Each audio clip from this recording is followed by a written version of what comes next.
का गोदी media just like a number 13 virus in India. सबसे भयंकर वायरस है ये जो गोदी मीडिया चला रही है, कलंकित मीडिया चला रही है।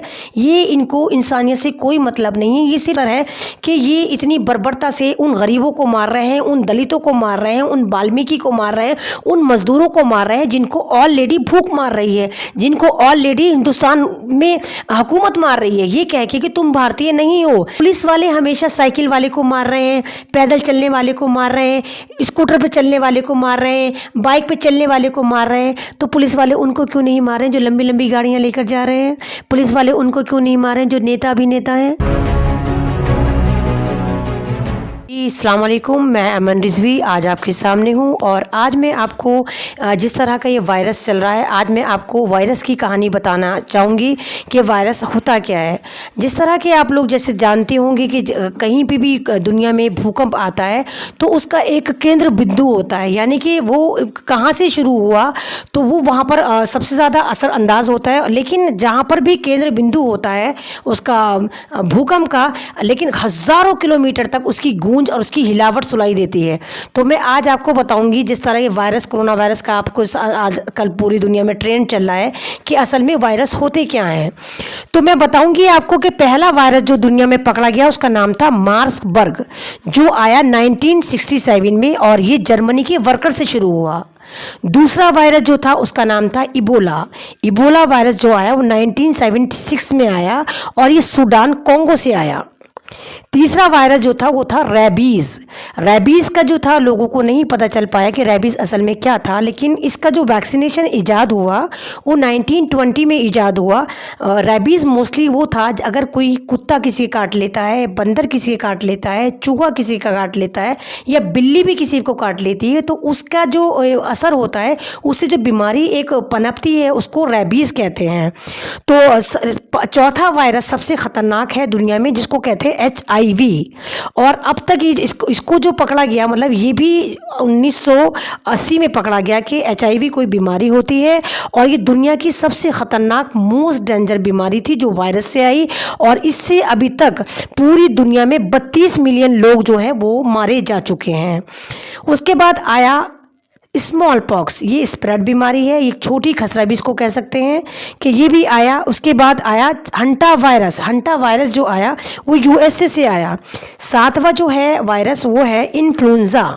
इन्फ्लुएंजा बीमारी जो है ये एक सीजनली बुखार है, फीवर है, जिससे आज भी पूरी दुनिया में कम से कम 5 लाख लोग जो है वो मारे जाते हैं। तो छठा वायरस जो था वो था, 8वां वायरस जो था वो है डेंगू, यानी 8वां वायरस जो है वो दुनिया में डेंगू आया। ये भी एक स्प्रेड बीमारी है, ये भी एक मच्छर के काटने से आया कि जो मच्छर होता है जो साफ पानी में पनपता है और 4 फुट की हाइट से ज़्यादा ये उड़ नहीं पाता है। और ये जो आया वो 1950 में फिलीपीन और थाईलैंड से आया। इसमें भी अब तक 100 मिलियन लोग मर जाते हैं हर साल। 9वां वायरस जो था वो रोटा वायरस है। ये भी एक स्प्रेड बीमारी है, ये भी स्प्रेड है, ये भी फैलने वाला वायरस है। इससे भी लाखों लोग हर साल मारे जाते हैं। नंबर 10 वायरस जो है वो है सार्स है, ये COV है, ये 2002 में आया। फिर आया नंबर 11 पे SARS-C, ये भी पार्ट 2 था, ये भी एक तरह का सार्स था तो इसको पार्ट 2 लिखा। ये सऊदी अरब से शुरू हुआ था और इसको जो लिस्टिंग करा गया इसको लिखा गया COV2। उसके बाद जो आया है अब ये जो वायरस आया सबसे ख़तरनाक वायरस ये है कोरोना वायरस। अगर आप उठाकर देखें, ये मैं नहीं कह रही, आप WHO की उठाकर देखें और आप जहां इतना टाइम बर्बाद करते हैं तो इस पे भी जाके आप थोड़ा बहुत इसकी मालूमात लें कि वायरस असल में होता क्या है। तो सार्स जो है, SARS-2 जो है और मार्स जो है और ये जो है कोरोना वायरस जो है ये आपस में इंटरकनेक्टेड हैं और ये जो है तीनों एक ही फैमिली के हैं। अगर आप देखें तो ये तीनों के तीनों जो हैं उन चीज़ों से आया जब अगर आप कुत्ता खाना शुरू कर दें, बिल्ली खाना शुरू कर दें, चिमगादड़ खाना शुरू कर दें, सांप खाना शुरू कर दें, तो जब ये चीज़ें हमारे लिए इतनी ख़तरनाक होती हैं कि इनके काटने से ही हम मर जाते हैं, अगर हम इनको खाना शुरू कर दें तो सोचिए ना हमारे साथ क्या होगा।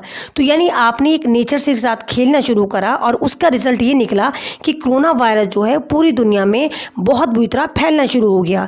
मैं भारत से हूँ और भारत में भी एक स्टेट है नागालैंड, आज भी वहाँ पर कुत्ते खाए जाते हैं। आप देखिए ना, जब कुत्ते के काटने से ही हमें रेबीज़ हो जाता है, उसका वैक्सीनेशन है। अगर हम वैक्सीनेशन नहीं लेते हैं तो हम मर जाते हैं। तो अगर हम उनको खाना शुरू कर दें तो सोचिए फिर हमारे साथ क्या होगा। यानी अगर हम, ये तो वही बात है, अगर हम नेचर के साथ खिलवाड़ करेंगे तो रिज़ल्ट यही निकलेगा, हमारे प्रकृति जो है वो हमें इसी तरह बर्बाद करेगी, क्योंकि हम प्रकृति के कामों में उल्लंघन करेंगे, उसके कामों में इंटरफियर करेंगे, उन चीज़ों को खाना शुरू कर देंगे जो प्रकृति का एक हिस्सा है, तो रिज़ल्ट वही हमारे सामने आएगा। और आज आ रहा है कोरोना वायरस की शक्ल में।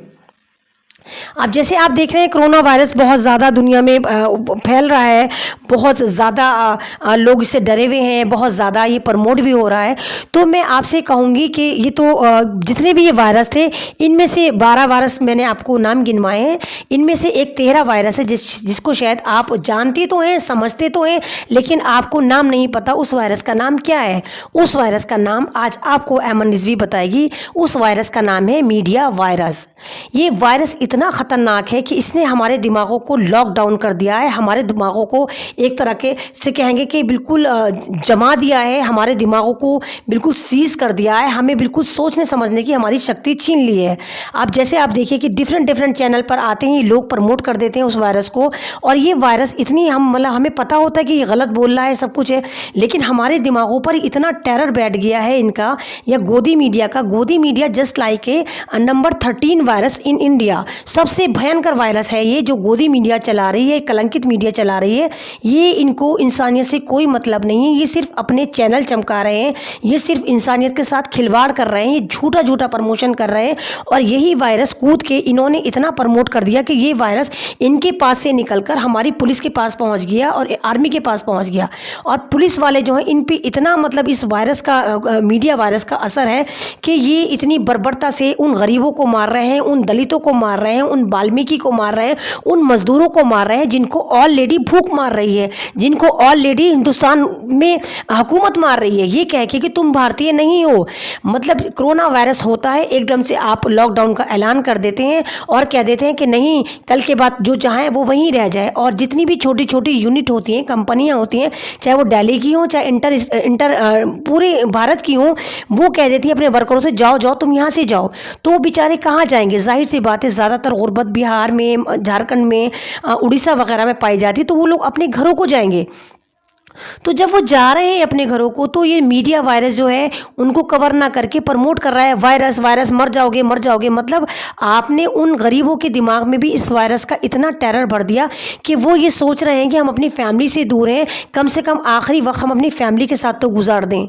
वो सड़कों पर मर रहे हैं, तड़प रहे हैं, लेकिन कोई भी उनका मदद करने को तैयार नहीं है। तो ये सारी स्ट्रेटजी जो है, ये प्लान करा है, ये एक मीडिया वायरस है। तो मैं एमन रिजवी आपसे कहना चाहती हूँ, मैं लोकतंत्र के जरिए आप लोगों से कहना चाहती हूँ कि लोकतंत्र चैनल भी एक दलित का चैनल है। देव चौधरी, मैं तुम्हारी शुक्रगुजार हूँ कि तुम दलितों की आवाज़ बने हुए हो।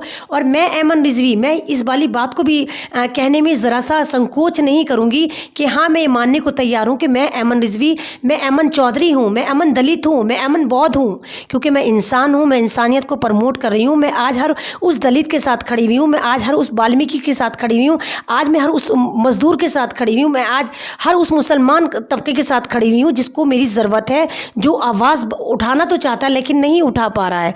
तो मैं आप सबसे यही कहूँगी कि प्लीज़ ये जो सबसे ख़तरनाक वायरस है, 13वां वायरस, मीडिया वायरस, आप इसके जादू से बाहर निकलिए, आप इसका बाइकआउट करिए। आप लोगों को बताइए कि इतना ख़तरनाक वायरस कोरोना वायरस नहीं है जितना कि मीडिया दिखा रही है। आप लोग एहतियात करिए, आप लोग जिस तरह का चल रहा है, जिस तरह कर रहे हैं करिए, लेकिन आप डरिए मत, आप एक दूसरे की मदद करिए, क्योंकि इस वक्त पूरा भारत परेशान है, पूरा गरीब परेशान है। आप एक दूसरे की मदद कीजिए, उनकी मदद के लिए आगे आइए। आप ये मत देखिए वो दलित है, वो वाल्मीकि है, वो मजदूर है, वो हिंदू है, वो मुसलमान है, नहीं, आप कुछ मत देखिए। आप ये देखिए वो इंसान है, वो एक भारतीय है, उसको हमारी ज़रूरत है। और ये तो हमें अल्लाह ताला ने अशरफुल मखलूक़ात बनाया है। अशरफुल मखलूक़ात का मतलब है जितनी भी दुनिया में अब तक की जानदार चीज़ें आई हैं, सबसे जो ज़्यादा इज़्ज़त बख्श हैं वो हम इंसान इंसानों को बनाया है और हमारी इंसानियत कहाँ चली गई। आज हम मार रहे हैं, एक दूसरे को कत्ल कर रहे हैं, हम गरीबों को मार रहे हैं, हम दलितों को मार रहे हैं। किसके लिए मार रहे हैं भाई? पैसे के लिए मार रहे हैं। मत करिए प्लीज़। आप इंसानियत को प्रमोट करिए, आप लोगों में इंसानियत जगाइए, आप लोगों का सहारा बनिए। आप उन लोगों का सहारा बनिए जो सड़क पर मर रहे हैं, आप उन लोगों का सहारा बनिए जो अपने घर नहीं जा पा रहे। आप वीडियो बनाते हैं, दिखा देते, देखो 1000 लोग यहाँ पर हैं, देखो 2000 लोग यहाँ पर हैं, देखो इनके पास खाना नहीं है। तो क्या ही अच्छा हो आप लोग आगे हैं, आप उन लोगों को जाकर आगे छोड़ें। आप देखिए ना कि पुलिस वाले हमेशा साइकिल वाले को मार रहे हैं, पैदल चलने वाले को मार रहे हैं, स्कूटर पे चलने वाले को मार रहे हैं, बाइक पे चलने वाले को मार रहे हैं। तो पुलिस वाले उनको क्यों नहीं मार रहे हैं जो लंबी लंबी गाड़ियाँ लेकर जा रहे हैं? पुलिस वाले उनको क्यों नहीं मार रहे हैं जो नेता अभिनेता हैं? तो आप बनिए उनकी आवाज़। आप उन लोगों को छोड़िए उनके घर तक, जहाँ तक आप छोड़ सकते हैं उन्हें छोड़िए, और नहीं छोड़ सकते तो प्लीज़ उन्हें अपने घर लेके जाइए। कम से कम जब तक तो लेके जाइए जब तक कि लॉकडाउन का अज़ाब हमारे सर पे से नहीं उतर जाता। कम से कम तब तक तो आप उन लोगों की मदद करिए जब तक कि कोरोना वायरस जो है हमारे सरों पे से नहीं हट जाता। बस मैं यही कहूँगी कि प्लीज़ आप सब यूनाइटेड हो जाइए, एक दूसरे की मदद करिए। मत देखिए कौन हिंदू कौन मुसलमान, बस ये देखिए सामने वाला इंसान है, मरने वाला इंसान है। और जब एक इंसान मरता है तो यकीन करिए पूरी इंसानियत मर जाती है। शुक्रिया।